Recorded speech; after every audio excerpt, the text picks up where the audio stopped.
గోవింద హరి గోవింద గోవింద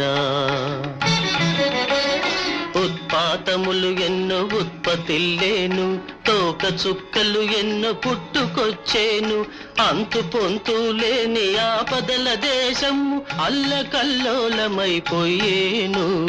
శివ గోవింద గోవింద హంపిలో హనుమంతుడాగ్రహమున లేచి ఆర్భాటముగ కేక వేసేను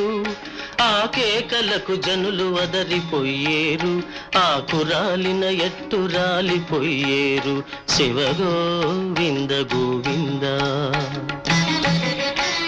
హైదరాబాదును మూసే మహానది వరదతోటి ముంచి వేసేను బావులు చెరువులు నీరు లేక ఎండి క్షామదేవత తాండవించేను